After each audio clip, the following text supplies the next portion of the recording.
Now, amid this escalating conflict in the Middle East, India has been trying to secure its energy needs and supplies. The government has assured uninterrupted fuel supply to households, hospitals, educational institutions and other essential services. In fact, domestic LPG production at refineries has been increased by more than 30%. The government has also said that there is no shortage of energy and retail prices for petrol and diesel will not rise. The reason for this is that India's diplomacy, which in fact now appears to be yielding results. Two Indian-flagged vessels that were carrying LPG crossed the war-hit Straits of Hormuz.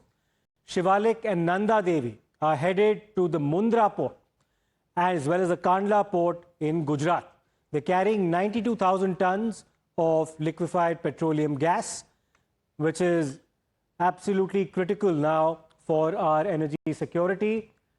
This is, of course, a file visual that we're showing you of the Straits of Hormuz as well. And, of course, why this is so sensitive in terms of energy supplies for the rest of the world. Those are several ships that are passing through the Straits of Hormuz. And what India has now managed to achieve is the safe passage of two of its critical ships or India-bound ships that are headed towards the ports of Mundra and Kandla in the state of Gujarat, which are carrying LPG supplies, which is something that we've managed to negotiate very successfully. We have some more news now, which is that Indian Navy warships are on alert. Our warships have been deployed near the Persian Gulf as per sources. Warships are meant to be there to assure assistance to vessels.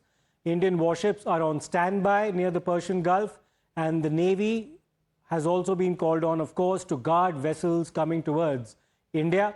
There are several naval warships that are deployed near the Persian Gulf and are on standby to provide any assistance or help required by merchant vessels coming from there and are India-bound as per sources. This is news coming in, and Srinjoy, my colleague, has managed to, of course, bring us this news. Srinjoy, this is very important indeed, that the Indian Navy has now been asked to provide some kind of cover for India-bound vessels passing through that extremely sensitive region, to provide it some kind of a security shield and ensure safe passage. Take us through the details. Yes, this was on your channel several days ago. And the important point is that the Navy has been on alert and on standby. And importantly, the point here is that here are all these tankers, Indian tankers in the Gulf. In case they need escorts, then the Indian Navy is ready. The decision has to come from the government of India to let the Navy go through and get these tankers out. The point is there is an understanding, a belief that since India is not involved in this conflict, then neither the Iranians or the Israelis nor the Iranians will have any problem with India getting its tankers out, because the Indian Navy then would not expect any involvement of the Iranians, the Americans or Israelis in the process of getting Indian ships out of the Persian Gulf through the Straits of Hormuz. But Srinjoy, this is of course welcome news, and this is something that you'd of course referred to much earlier as well, that this was something that has been signaled now to the Indian Navy to be on standby to provide security to India-bound ships through the Straits of Hormuz.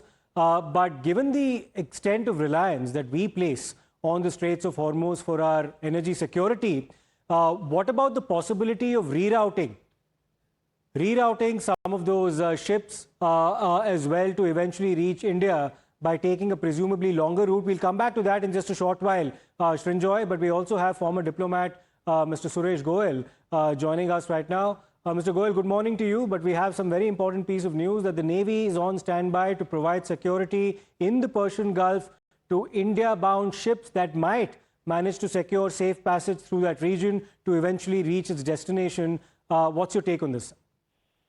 Well, given the sensitivity of energy security for India, and we have seen already in the Indian household and the commercial establishment the impact of what is happening in the Straits of Hormuz, I think it's inevitable.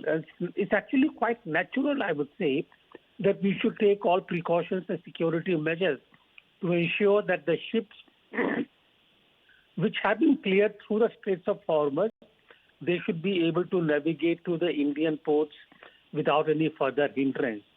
You see, for the gas supplies coming from the West Asia, there are no alternative routes. Okay. Iran is using that and weaponizing the essentiality of the Straits of Hormuz for energy supplies in the energy matrix to the east of Iran. And I think a country under attack would want to use all possible leverages. But problem for India is that we have no alternatives as far as gas is concerned, either domestic production or supplies from West Asia. The USA supplies have yet to start. They are an alternative, but take much longer, much more expensive. So yes, I would say that it's a good decision, and I think they should actually assure gas supplies to India. All right. Many thanks for that, Mr. Goel, for your views on this. We also have Pathikrit Pine joining us, geopolitical analyst. Mr. Pine, Mr. Goel, of course, emphasized an important point that Iran is exploiting the vulnerability of the reliance of several countries that are so dependent on the supplies that run through the Straits of Hormuz. But what do you have to say about the kind of diplomacy that we've managed to exercise with Iran to secure the safe passage of some very important vessels through that region that are India-bound? Well, India has always championed the cause of its strategic autonomy, and we actually, this was a vindication of that in the sense that we are probably the only country in the world which has extremely good relation with Israel, the Arab states, a working relationship with Iran, and as well we have good relation both with the Americans and the Russians. So that got reflected this time. In fact, probably this is not the first time. When the Russia-Ukraine crisis started, there was tremendous pressure on India not to take oil from Russia, and in spite of all the challenges, we ensured that our core interest is not compromised. I think in this case also we have seen the same thing happening. India has advocated for peace. India has advocated for ending the conflict. India did whatever is necessary for India to do, but these are complex conflicts going on. It doesn't make sense to get involved. So from a distance, whatever is reasonably possible for India, it has done. However, the Strait of Hormuz and whatever is happening is a very complex situation.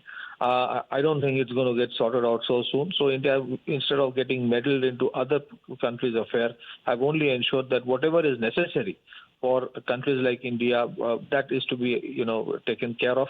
Yes, there are challenges, there are issues. If ever future a situation arises that these countries want India to play a bigger role in terms of mediation, India will try to do that. But right now, as things stand, as situation stands, I think what India has done in terms of maintaining a distance, having a nuanced approach, being neutral, and advocating for peace, understanding the concerns of each country.